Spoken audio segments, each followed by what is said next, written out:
The endgame, or perfect, or dream item is often resonated through hobbies. But for many, and for various reasons, often it remains but a dream. Yet, in a hobby built from the ground up of customization and creativity, this quote-unquote endgame might not be so far away. Hello, my name is Valorance, and welcome.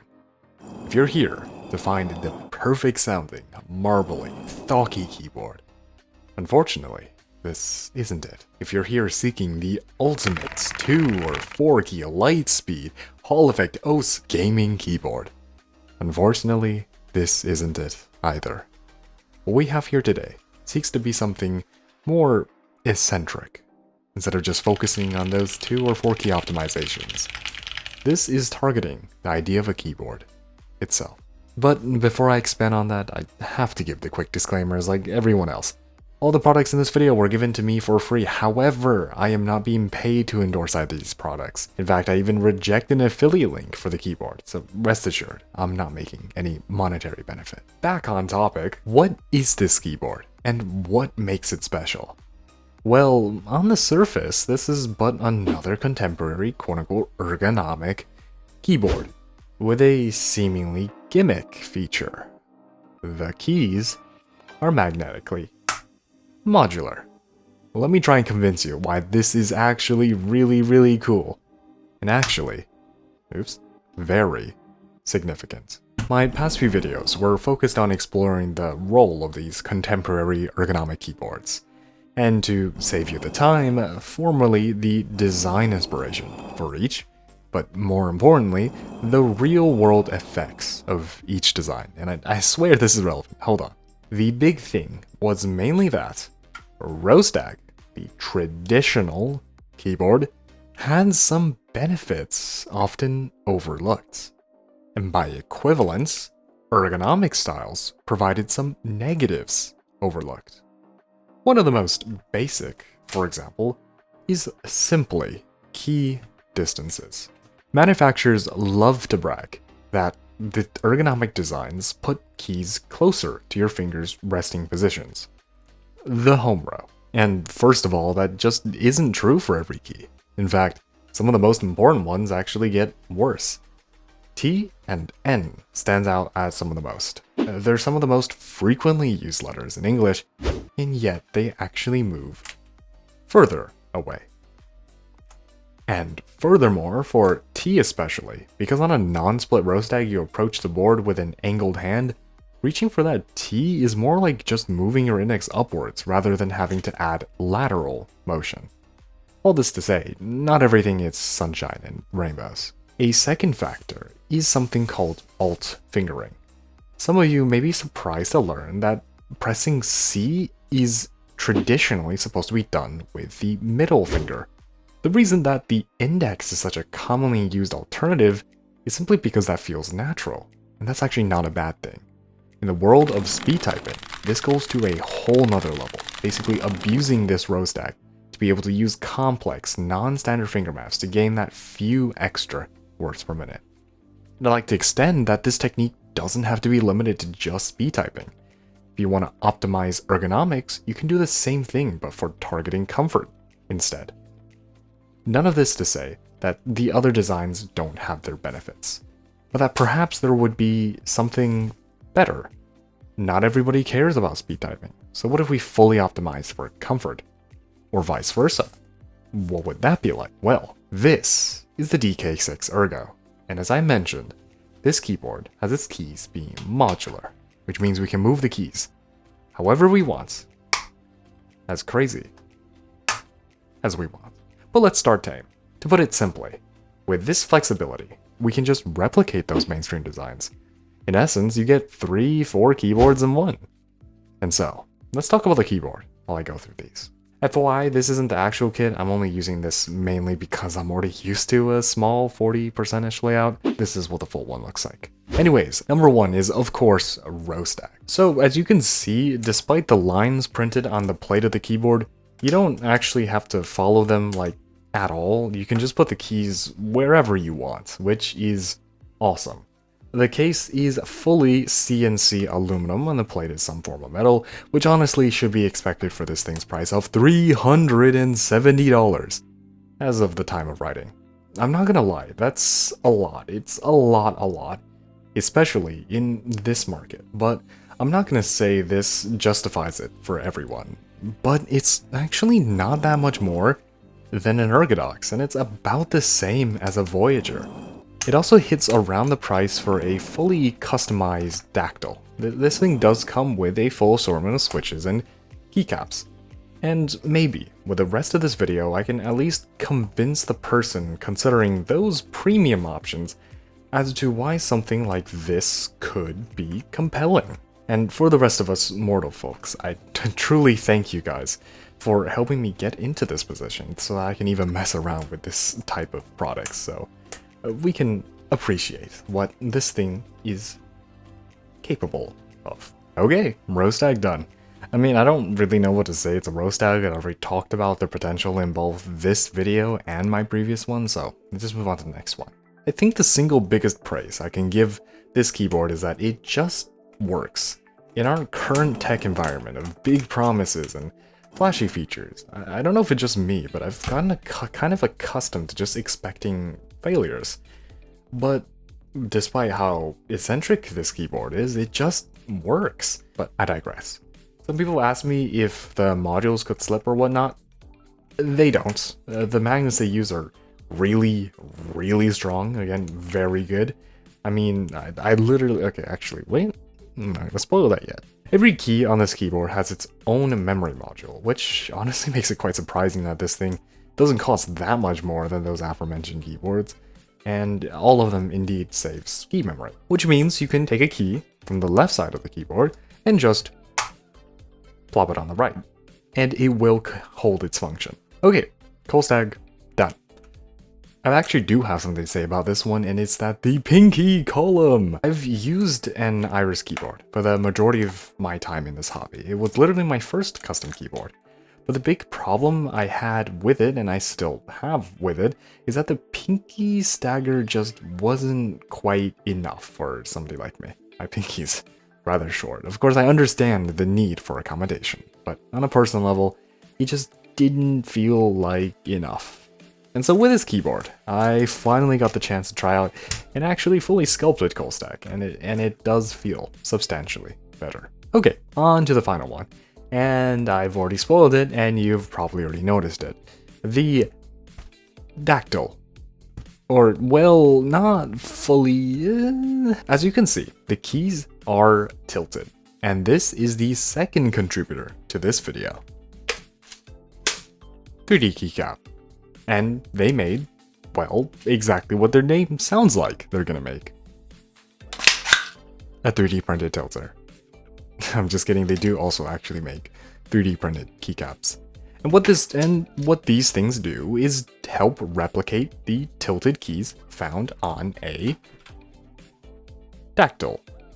The angle of this kit is actually very well thought out. It's actually almost exactly the same. No, it's almost exactly the same as my actual Dactyl. But of course, there are still some limitations. And on that note, let's talk about the cons / places to improve upon. First, some admittedly very niche and specific suggestions, but nonetheless, as I was just talking about, while it does replicate the tilting part of a Dactyl, the tilters don't fully replicate the quote-unquote well part of the keyboard that well. Although, it just so happens that using the longer tilter meant for the number row, it just so happens to be about the right height to just replicate, at least the Dactyl, that I have. Although, of course, it need an even taller one for the pinky key. On a more gradient or smooth well, with just two key heights, it obviously won't be enough. And furthermore, unlike a Dactyl, these don't tilt the key laterally. But of course, both are ultimately pretty small, but it's just that I would love to experiment with a more dactyl-like setup. I have actually asked them about whether or not tenting could be achieved with these tilters. Unfortunately, the current config both isn't tall enough and isn't well suited to do so. And now on to actual concerns, which frankly isn't really their fault. I swear I'm not trying to pull punches. It does increase key wobble. I mean, it's just basic geometry. Even if the angle of the maximum wobble remains the same, geometrically, as you get taller and taller, the actual displacement will be greater. So again, it's not their fault, it just means you, the consumer, should pair this with switches that have as little stem wobble as possible. Unfortunately, rather ironically, is because of the stem wobble, using box switches would hypothetically work well. And the reason I say hypothetically is using this set of tilters requires the usage of these things. These are spacers, which, as you can imagine, on a box switch, leads to this.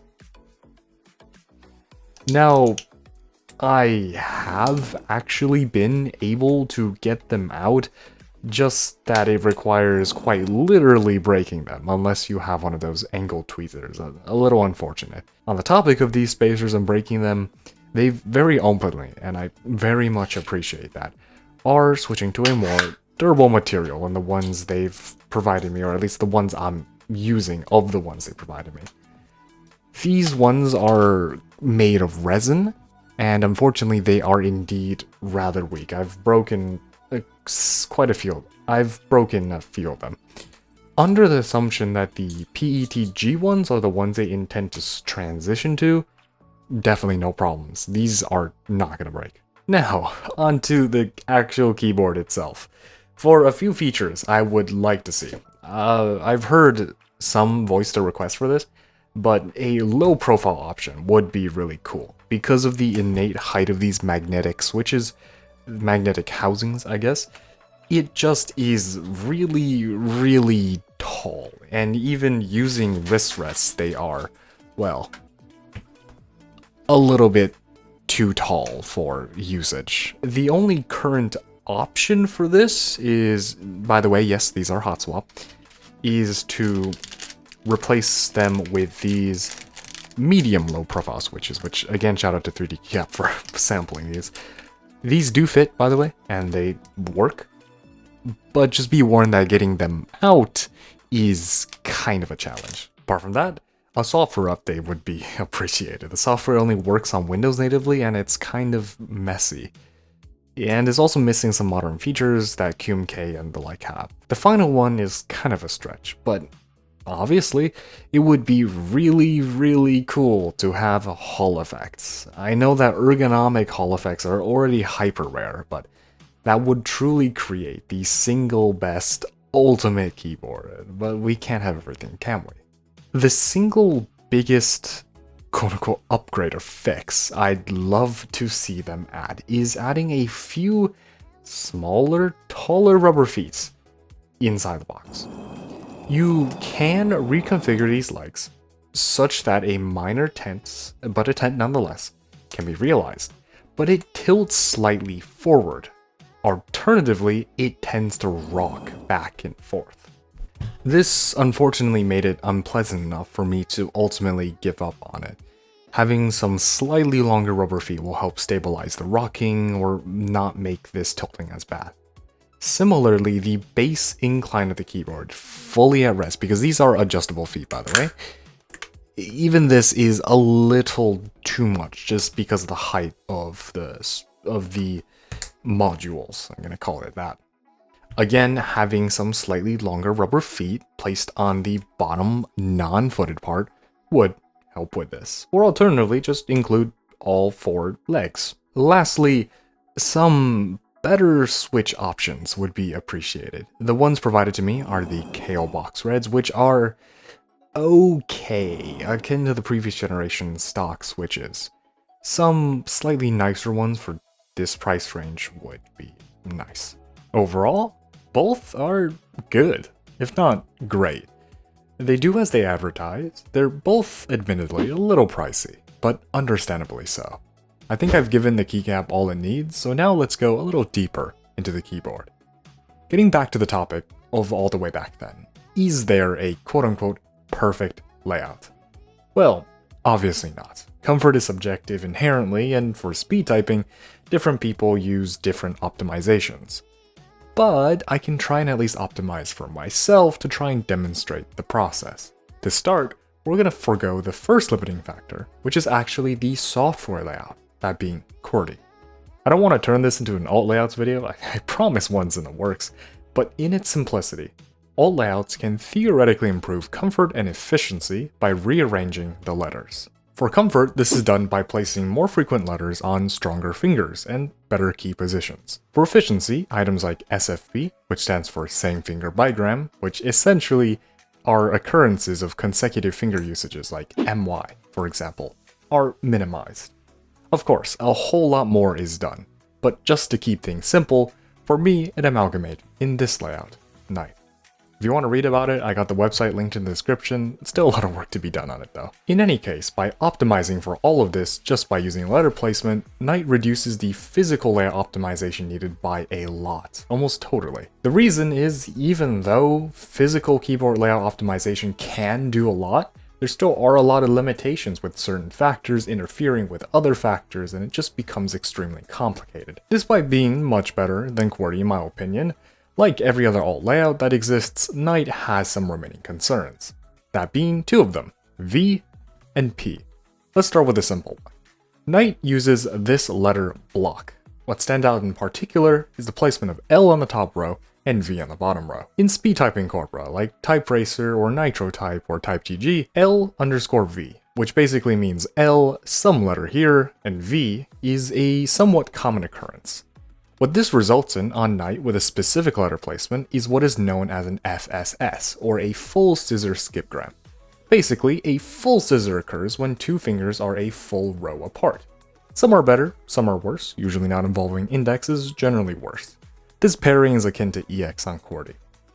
These are generally regarded as more awkward to type and less comfortable. The skipgram part just means there's a letter between them and it helps make it a little bit better. The reason they are not so great is because of that vertical distance between them, and thus if we can move them together, it won't be nearly as bad.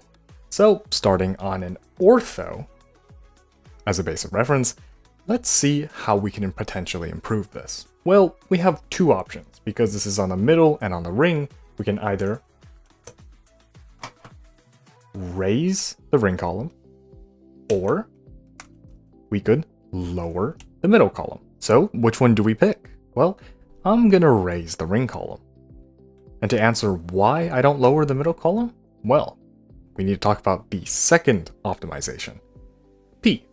And by the way, if any of you guys do find Knight somewhat interesting and are annoyed by this LV thing, you can just swap V with Q and Z. So on to the second concern of Knight, which unfortunately is not solvable by just moving the letter around, the P key. In particular, it's the word people that's rather annoying for me. So if I move this back, it looks something like this. What people is, in particular, is known as a redirect with an LSB with an HSB. A lot of acronyms to say, it's not particularly handy. The instance that particularly bugs me is this EO sequence. Because of P being in the corner and it causing an LSB, this causes my ring finger to essentially collapse when trying to press it, and this makes it both awkward and uncomfortable. And so, by raising the ring can now stay curled, being much more comfortable. But that's not it. Remember back on row stag, where approaching your hand at an angle essentially reduces lateral motion? Well, let's abuse that here too. We are gonna stagger down the inner index column, like so, similar to a traditional col stag. Done perfectly. When I approach the board like so, the index sits perfectly between the two, with equal distance needed to reach either. The benefits of course don't stop here either. The ring finger, due to the angle, is now suddenly able to effectively reach much higher. The middle finger also has an easier time to access the top index key, enabling more alt fingerings. So by going just a little bit more creative, we found a way to solve both problems at once, and hence is why the ring staggered up, opposed to the middle staggered down. All of this is then even further benefited by, of course, the use of the tilters. And so, for me, despite how somewhat ludicrous this looks like, this, for me, is the most optimal setup I found for myself. Going back to a bit prior, I actually achieved my new personal best worst per minute with it, so pretty cool. But admittedly, this is really niche. So how about we go a little more generalized? Let's see how we could potentially improve QWERTY. QWERTY is a very quirky layout. It has very low pinky usage and particularly low pinky off usage, which is basically the usage off of the home row for pinky. The right hand has P, but it isn't a super frequent letter anyways. On the other hand, the index is rather overloaded with frequent keys in all the corners. And so when we look to optimize this, we probably want to focus on the index. And well, ironically, what that looks like is this. As you may notice, this is just row stag with a bit more stagger on the top and mirrored on the right. But frankly, that's kind of boring, and if you have an ergonomic keyboard, you probably at least care a little about optimizing for how long the fingers are. And so, let's see if we can include that. The best way to do these is to start with our necessities. So, we want to account for finger length a little bit. The shortest one is, of course, the pinky, so let's see what we can do with that. Well, that's of course just a row stagger for the pinky. So, let's do that. Okay, cool. What's next? Well, as we said, we want to move the index keys a bit closer, since they're used so frequently. But that raises the very good question. How do you actually do that? I mean, you could push the left side. Left side is actually not such a big deal, since Q just isn't used that frequently. But the right side is a little more problematic, specifically for N, which is the more frequent letter. If we push this outwards, technically, it's not a huge deal because in quote typing, it's a semicolon and whatnot, and if you're just optimizing for speed typing, this is probably not a big deal. But in day-to-day use, this is, well, not super ideal. So how do we deal with this? Well, let's use a little bit of a trick. We're gonna now tilt all of these keys. So what difference does this make? It looks the same, right? Well, look what happens when I approach my hand straight again. You may notice that the bottom row is actually tucked in, ever so slightly. And well, if we just tilt it a little bit more, move this a little bit to the side, and we approach in the same way, you see that suddenly, we have a very comparable amount of stagger. Furthermore, this actually adds a little bit of an artificial cold stack to it, which you can see when I lay my finger flat. This is basically the inverse of what we did on the night optimization. And so we probably want to move the ring down a little bit to help handle that additional distance. So now we have a physical layout that both accounts for finger length as well as finger travel with the corner keys. Is this the best layout we can do? Well, in comes QWERTY's quirks. Again. On the left hand, I'd say that this is pretty good. We moved the corner keys we needed inwards, we've accounted for finger length as we wanted, and, well, it enables the complex alts that people commonly use for speed typing. But the right hand, well, it's still rather complicated. You see, one of QWERTY's most frequent SFBs is LO/OL, which is on the right hand, usually done by the right ring. Obviously, this isn't ideal, so the common ways to avoid this is to use the index and the middle, rocket, the middle and the ring, or the ring and the pinky as substitute fingers. For the middle and the ring and the pinky, the top row being pushed towards the left is actually beneficial. Unfortunately, this goes against what we are trying to optimize, which is to put these closer. So if we just ignore those and consider the remaining alt fingering, index middle, that prefers our current style, which is present on the index and the middle columns, that being index middle. But in our current setup, this doesn't actually extend to the ring. So we would want to do something that looks more like this. Now, as you may notice, this actually just resembles a mirrored row stack with P placed on the home row. And in fact, it makes some stuff worse, like pressing enter now requires a greater stretch. And furthermore, you also lose out on the ring column stagger. So yes, we get this mess of an unsymmetrical keyboard. Is this really the best we can do? No idea, and I'd personally rather just use an inverse mirrored row stack. But regardless, I hope that this has at least shed a little bit of light on physical keyboard design. That there are a lot more creative options we can take and should, and this on the surface gimmicky magnetic keyboard actually can have a whole lot more impact. And we haven't even explored layouts for gaming, for example. But in any case, this video has gone on long enough as a yap session, and I hope, if at the very least, this has inspired you to explore more creative keyboard designs. In any case, this has been Valorance. Bye-bye.